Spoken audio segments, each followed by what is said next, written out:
और परमात्मा कहते हैं मैं रोवत हूँ सृष्टि को, सृष्टि रोवे मोहे, और गरीब दास इस योग को समझ नहीं सकता कोई। परमात्मा कहते हैं मैं तो रोता हूँ सृष्टि को, इन भोली आत्माओं को मैं भटक रहा हूँ कि तुम मेरे बच्चे हो, मुझसे अलग हो करके तुम कितने कष्ट उठा रहे हो। मैं परमात्मा हूँ, मैं आपको सुख दूंगा। मेरी साधना ये मैं बताता हूँ, इसकी भक्ति करो, तुम्हें यहाँ भी सुख दूंगा, सतलोक ले चलूंगा। और आप मुझे खोद रहे हो, हे भगवान हमारे कष्ट निवारण करो, हे परमात्मा हमें सुख दो, हमारी ये समस्याएं दूर करो। और भटक रहे हो मेरे लिए और मेरे जैसी शक्ति मान रहे हो तुम इन देवी देवताओं में, इनसे आप अर्जी लगाते हो, ये कुछ नहीं कर सकते। मासा घटे न तिल बधे, विद ना लिखे जो लेख, सच्चा सतगुरु मेट कर ऊपर मारे बेख। एक कबीर परमात्मा के अतिरिक्त जितने भी देवी हैं देवता हैं, सरपुरुष अक्षर पुरुष, ये आपको अपना किया हुआ कर्म ही देंगे, उसमें कोई परिवर्तन नहीं कर सकते। केवल परम अक्षर परम सत्य पुरुष परमात्मा कबीर साहब जी आपके पाप कर्मों को नष्ट करके, क्योंकि पाप कर्मों से दुख होता है, और दुख नाश जब होगा जब हमारे पाप नाश हो जाएंगे। जैसे हम पहले जाते थे जिस भी संत के पास, पहले तो हम अपने क्रियाओं को करते ही रहते हैं, फिर जब दुखी होते हैं तो किसी ना किसी के पास हम जाते हैं, तो उससे जो अपना दुख बताते हैं, पहले वो क्रिया बताता है, ऐसे करो, ये जाप इतनी बार करो, इतना दान कर दो, इस नाम का जाप करो। जब कहीं राहत नहीं मिलती है, अंत में वो कह देता है कि ये तो आपके प्रारब्ध के कर्म हैं। प्रारब्ध माने तेरी किस्मत में लिखे हुए हैं, इनको कोई नहीं मिटा सकता। तो हम फिर उसको छोड़ दूसरे के पास जाते थे, कोई और बता देता वहाँ बड़ा संत है, जाते ठीक हो जाते हैं, फिर वहाँ जाते वो क्रियाएं भी करते, उससे भी राहत नहीं मिलती, उसका भी लास्ट में जवाब यही होता कि ये तेरी किस्मत में लिखा, तुझे भोगना ही पड़ेगा। अपने आत्माओं दुख होता है पाप से, और भगवान की भक्ति हम किस लिए करते हैं कि दुख दूर हो। भक्ति जब करेंगे, जब दुख दूर होगा, आस्था बढ़ेगी भगवान में, कहा सचमुच परमात्मा कोई शक्ति है और उसका हमें सहारा मिला है, तो दोनों श्रद्धा बढ़ेगी। और नहीं तो नास्तिक होते जा रहे हैं सभी के, भगवान से कोई राहत मिल नहीं रही, जो साधनाएं हम कर रहे थे उससे राहत मिलनी ही नहीं थी। और किसी को उन्हीं साधनाओं के करते अपने आप को संस्कार का कोई सुख हो रहा था, न्यू सोच बैठे कि ये भगवानों से हो रहा है, वो कर ही नहीं सकते।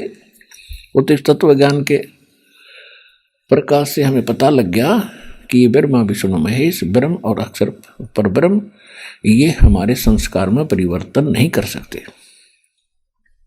और पहले हम इन्हीं को क्रेडिट देते रहते थे कि इन्होंने ऐसा कर दिया, तो फिर भी हमारी आस्था भगवान से हटे नहीं थी, फिर हम तीसरे के पास जाते थे।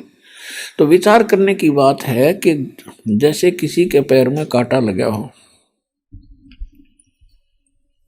और वो किसी को दिखाता है कि देखो मेरे पैर में पीड़ा हो रही है, वो जांच करके बता देता है कि ये आपके पैर में कांटे के कारण पीड़ा है, और कांटा निकालने का उसके पास औजार है नहीं, इंस्ट्रूमेंट नहीं है। तो वो व्यक्ति ये कह सकता है कि भाई ये कांटा तो निकलेगा नहीं, अब तू जूते पहन ले, आगे भविष्य में कांटे नहीं लगेंगे, तेरी रक्षा होगी। तो वो क्या कहते थे संत कि भाई देखो ये तो तेरे भाग में लिखा हुआ है, पाप ये तो तुम्हें भोगना ही पड़ेगा, लेकिन भक्ति करता रहे, आगे सुख होगा, तुझे आने वाले समय में कोई दुख नहीं होगा। कोई बात है यार, एक दुख तक खत्म नहीं हो रहा, आगे वाला क्या पता वो दुख ठीक हो जाएगा। तो कहने का भाव ये है कि जब तक पैर में कोई नूक है, कांटा निकला नहीं और जूते पहन ले, तो कांटा लगे पैर में जूता पहना नहीं जा सकता, कति सुहावे को नहीं।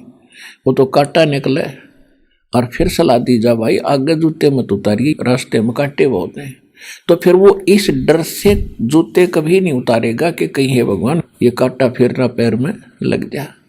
तो आपको जो कष्ट हैं आपके लिए वरदान सिद्ध होंगे जो आपको यहाँ लेकर आ रही है। कबीर साहब कहते हैं सुख का माथे पत्थर पड़ो और नाम हृदय तेजा और बलिहारी व दुख के जो पल पल नाम रटावे। हे परमात्मा इसे सुख का आग लगे जो भगवान ते दूर करे, इतना दुख दिए रखना दाता जिससे आपकी भूल ना पड़े। तो आपको जो दुख यहाँ लेकर आ रहा है तो ये आपके लिए वरदान होगा, क्योंकि यहाँ ये वो परमात्मा है जो आपके पैर के सारे कांटे काट देगा और आपको जूता ऐसा देगा कांटे लगेंगे ही नहीं। फिर ऐसा मंत्र जाप दिया जाएगा, ऐसी साधना दी जाएगी, भक्ति रूपी जूता आपको दिया जाएगा।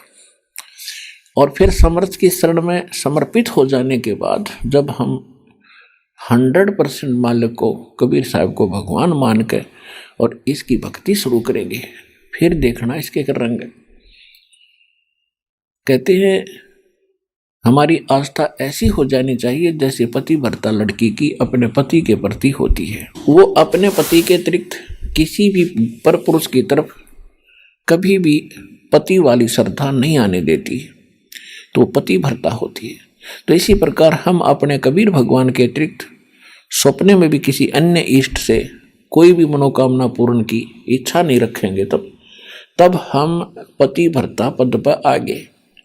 तो गरीबदास साहब जी कहते हैं अपनी वाणी में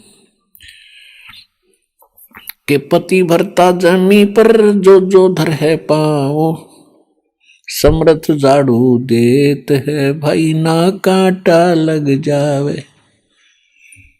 कहते पति भरता जमी पर जो जो धर है पाओ, यानी अपने जीवन रूपी सफर में वो आत्मा जो भगवान पर समर्पित हो चुकी है कबीर साहब पर, अपने जीवन रूपी सफर में जितने कदम रखते हैं उससे पहले परमात्मा उस सफर में जीवन रूपी सफर के अंदर से झाड़ू मार के और वो रास्ता साफ कर देता है परमात्मा कि मेरी आत्मा को आने वाले समय में कोई दुख ना हो। आपके कदम रखने से पहले वो पहले साफ कर देगा। कहते हैं पति भरता जमीन पर जो जो दर है पाओ और समर्थ झाड़ू देते है, होए होए ना कांटा लग जाए।